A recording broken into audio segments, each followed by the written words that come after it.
কেন বাংলাদেশের যানবাহন চলাচলের যে সিস্টেম, কখনকার ট্রেন কখন যাবে কেউ জানে না, বুঝেও না। এক মাস্টারের কাছে সকালবেলা অনেক যাত্রীরা স্টেশন মাস্টারের কাছে ফুল নিয়ে গেছে তাকে আনন্দ ভরে উৎসাহিত করার জন্য, যে স্যার এই ট্রেনটা প্রত্যেক দিন সকাল 8টার ট্রেন রাত 8টায় আসে, আজকে সকালবেলা একেবারে ঠিক 8টায় ট্রেনটা চলে এলো, সেই খুশিতে আপনার কাছে আপনার জন্য ফুলের মালা নিয়ে এসেছি। বলে রাখেন, মালা দেওয়ার আগে ট্রেন কখনকার কি জানেন? বলে না। বলে যে আজকের ট্রেন, এটা গতকালকের ট্রেন। তো আমাদের অবস্থাটা এইরকমই হচ্ছে।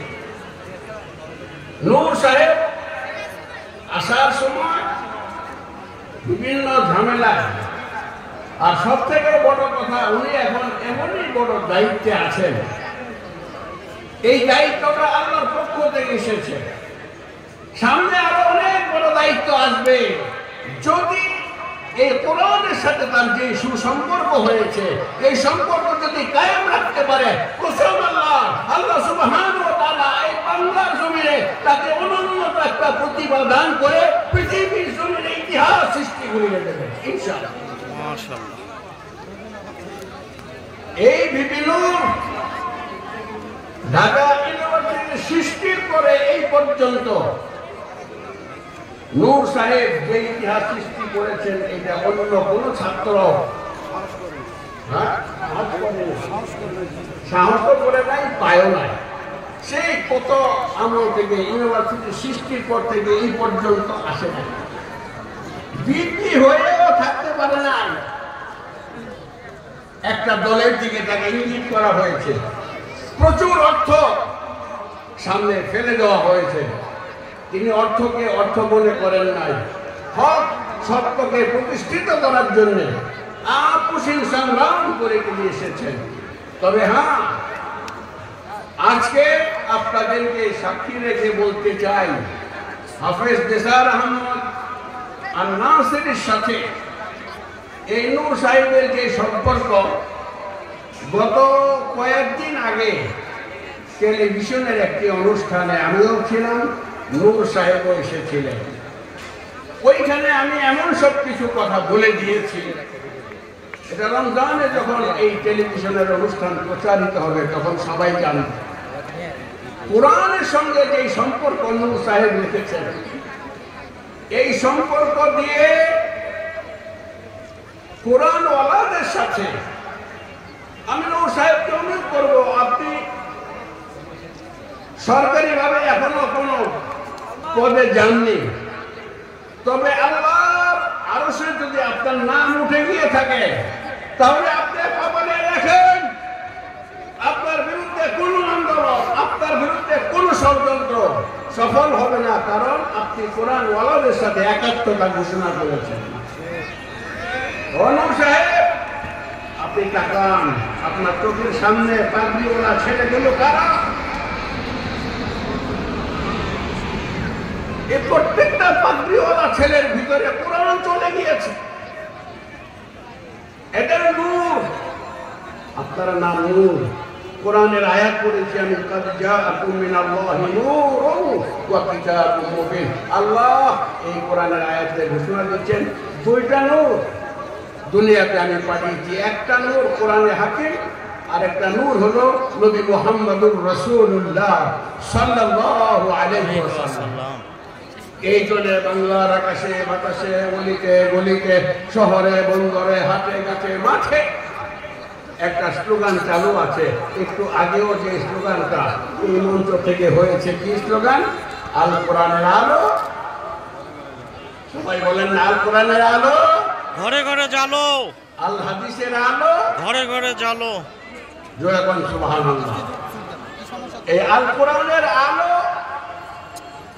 নূর সাহেবের ভিতরে ঢুকে গিয়েছে।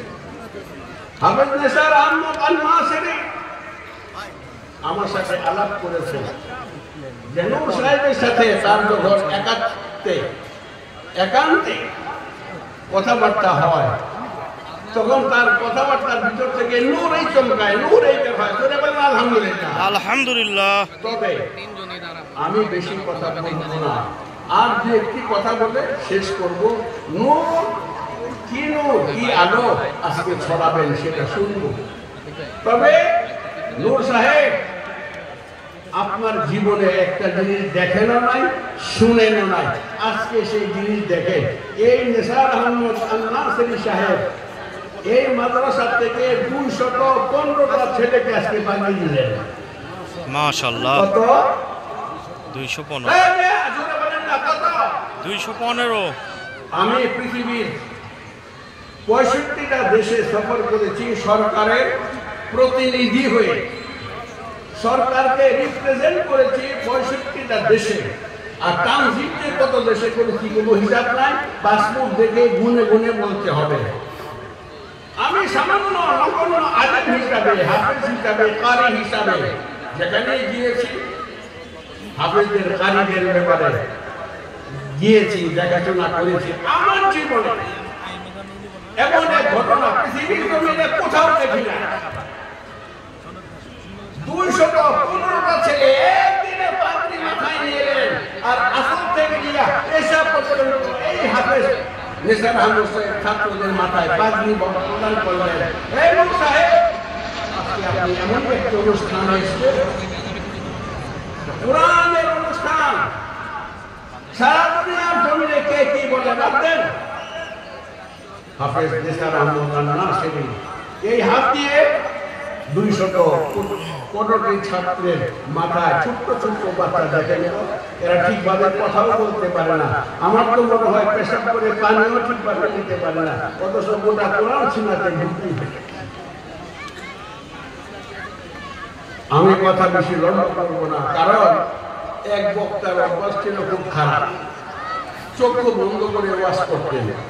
একদিনকার ঘটনা, চোখ বন্ধ করে ওয়াজ করলেন, রাত 3টার সময় চোখ খুলে দেখেন কেউ নাই, একটা লোক শীতের মধ্যে কথা বলছে। বলে, বাবা সব লোক চলে গেল, তুমি একটা আমার বয়স তোর জন্য কি দোয়া করি? বলে, রাখেন দোয়া করে করেন, আমি তো সবার আগে যাই না, আপনি মাইক ছাড়েন না বলে আমি দাঁড়াই, আমি মাইকওয়ালা, আমি মাদ্রাসাটা না।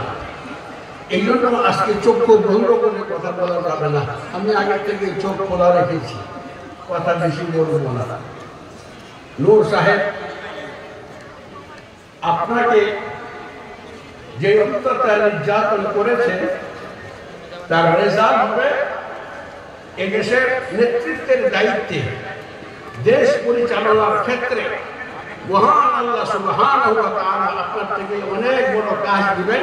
আপনি কোরআনের সঙ্গে যে সম্পর্ক স্থাপন করেছেন, কোরআনের সঙ্গে যে রকম আজকের দিনে এই অনুষ্ঠানে আপনি হাজির হয়েছেন, আপনি সাক্ষী থাকবেন, আপনার কপালে লিখে রাখেন, আল্লাহ কিসে আবাদ করে কোন সে বরবাদ করে, নারফাউ দারাজাতিন মান নাশা, আল্লাহ দরজাকে বুলন্দ করেন।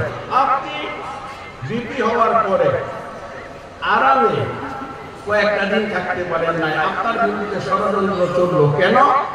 আপনি ঢাকা ইউনিভার্সিটির ছাত্রদের নেতা, সারা দেশে এর আসর পড়েছে। যদি আপনি ওই দলটির সঙ্গে দালালি না করেন, ওদের অবস্থা খারাপ হয়ে যাবে। সেজন্য আপনার বিরুদ্ধে ষড়যন্ত্র, মারাত্মক ষড়যন্ত্র, এমন ষড়যন্ত্র ইউনিভার্সিটিতে আপনি থাকতে পারলেন না। তবে হ্যাঁ, আপনি ইতিহাস পড়েন, আপনার ওই মায়ের খাওয়ার কারণে বিগত সরকার পুলিশ দিয়ে আপনার ঘর থেকে আপনাকে, আপনার সন্তান স্ত্রীর সামনে থেকে যেইভাবে ধরে নিয়ে গেছে, এই দৃশ্য দেখে অন্যান্য লোক যারা টিভি দেখেছে তারা চোখ থেকে পানি ফেলেছে, আপনার জন্য দোয়া করেছে। এই দোয়া কবুল না হয়ে পারে না, এই দোয়া কবুল হয়ে যাবে, তার আলামত আপনি আস্তে আস্তে টের পাবেন।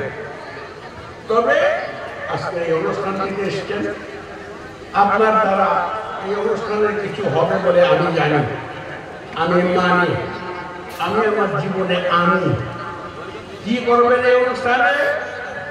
নিসার রহমতুল্লাহ নাসিরি মিশর চলে যায়, সৌদি আরব চলে যায়, 3 রাত ওই প্রতিযোগী ছাত্রের পিছনে মেহনত করে বিজয়ীর মালা গলায় নিয়ে বিশ্বের মধ্যে সর্বশ্রেষ্ঠ একটা ব্যক্তিত্ব হয়।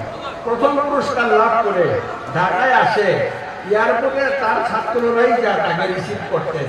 আজকের এই অনুষ্ঠানে বারবার দাবি করা হয়েছে সরকারের কাছে, কি দাবি করা হয়েছে? আগামী সরকার যারা আসবে না, আমি সেই দাবিতে নাই। এখন যারা আছে তারা করতে মানাটা কোথায়?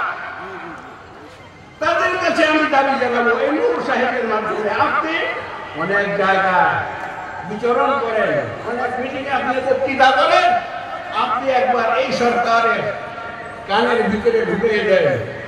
এই দেশের ছোট ছোট ছেলেরা হাফেজ হয়, সৌদি আরব থেকে ফার্স্ট হয়ে পুরস্কার নিয়ে আসে, ছাত্রদের জন্য একটা কিছু করেন। আমি চাইব বিপি নূরের মাধ্যমে এই হাফেজ নেসারের ছাত্রদেরকে যেইভাবে আন্তর্জাতিক পুরস্কার নিয়ে এসেছে, প্রত্যেকটা ছেলেকে, আন্তর্জাতিক পুরস্কার প্রাপ্ত ছেলেকে জাতীয়ভাবে বাংলাদেশের পক্ষ থেকে এই নূর সাহেবের মাধ্যমে জাতীয় পুরস্কার পাবে, আশা করি আল্লাহ যেন কবুল করে। বলেন আমিন। আর সেই সাথে এই কথাও বলি, নূর হোসেন নূর, আপনার জন্য আমরা সবাই মঞ্চে বসা, আলেমদের বক্তৃতা শুনেছেন, তাদের উপস্থাপনা, তারা আপনাকে যেইভাবে সম্বোধন করে কথা বলেছেন, এটা আপনার জন্য একটা নিয়ামত।